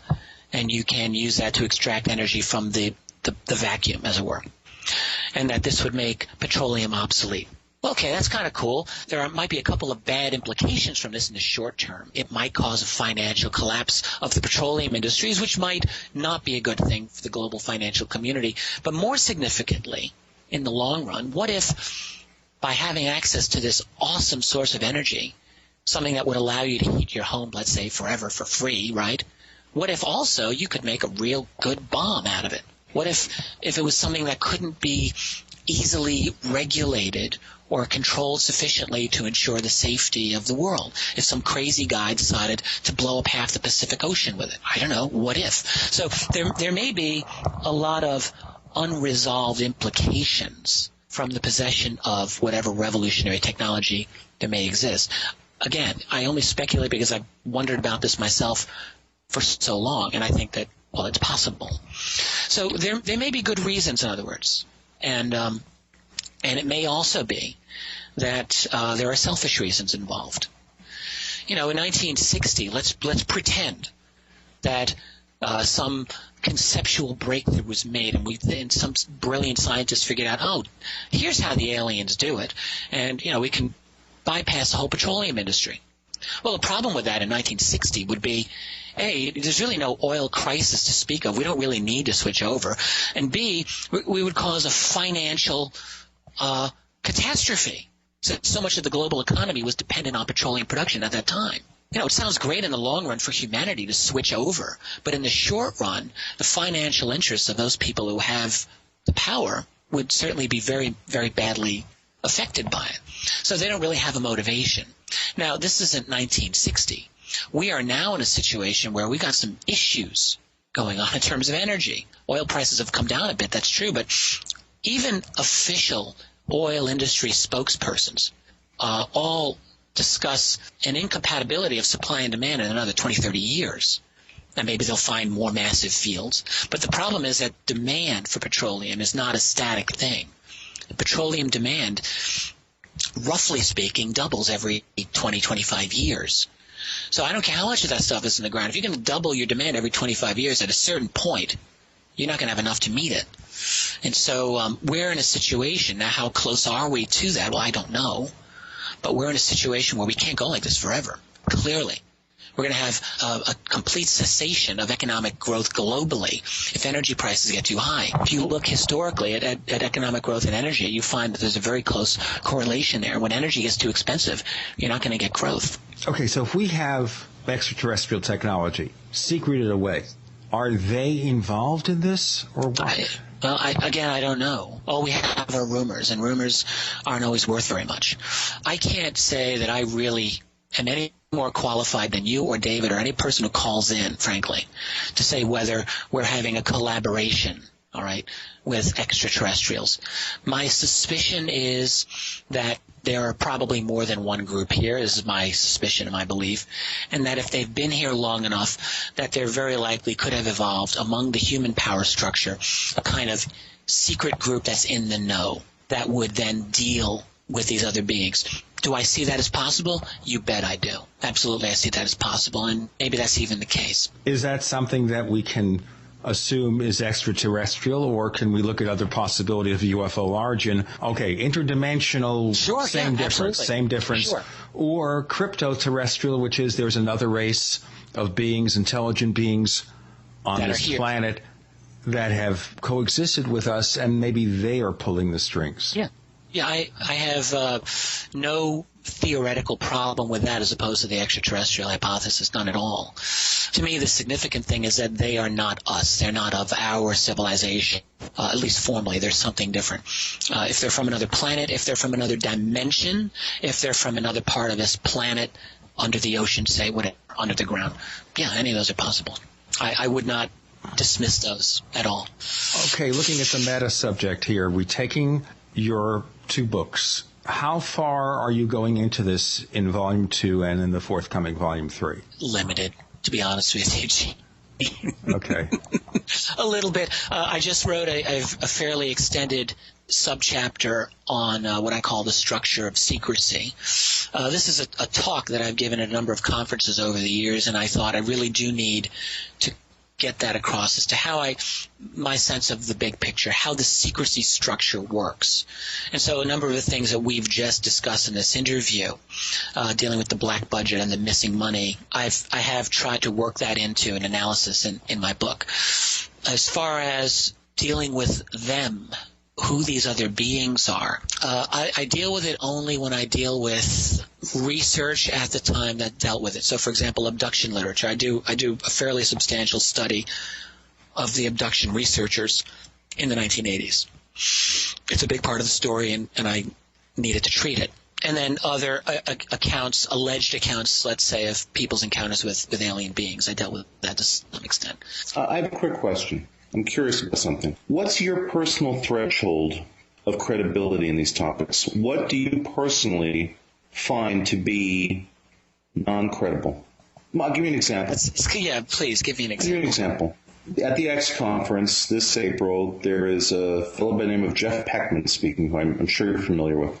And Peckman recently has publicly stated that he feels that the Billy Meyer case is highly credible, and he feels that Barack Obama should study this case to understand the reality of UFOs, for example. I didn't know Peckman said that. It's unfortunate. He did indeed. So we constantly hear people involved with the exopolitical movement, like Peckman, just talk about that case, or in the case of Alfred Weber. I was reading a document of Alfred Weber's, and Stephen Bass refers to him as the father of exopolitics, where Alfred Weber says, and I don't want to screw this up, I'll quote Alfred Weber in his statement, and he says that he believes that a first step through this quarantine, referring to the quarantine that Earth has been under, that he feels is ending, is a first step through this quarantine is a public interest diplomacy mission to the peaceful, ethical, intelligent civilization on Mars. Okay, well, you've got two people right there who are very far beyond anything that I consider to be responsible and credible discussion. Okay, that's why we're just I want far beyond where I'm at. Okay, let me just say this now. Let's probably get back to Alfred. And sorry, Alfred, I'm apologizing in advance, but I spoke at length with people behind the scenes about this designation that Alfred had, the father of exopolitics. Right. I had real problems with it. I have very serious problems with it, and in general, let me just say this: I'm very uncomfortable with the general tenor of what passes for exopolitics in the UFO field. I'm not. The reason I'm not comfortable with it is not because I don't think it's a legitimate topic in theory. I mean, I think in theory it's a totally legitimate topic. That is, look, if you assume that there are other beings here, okay, then it's reasonable to assume that what would exopolitics be but the study of, presumably, the relationship between us and them. I mean, fundamentally, that's how I would look at it.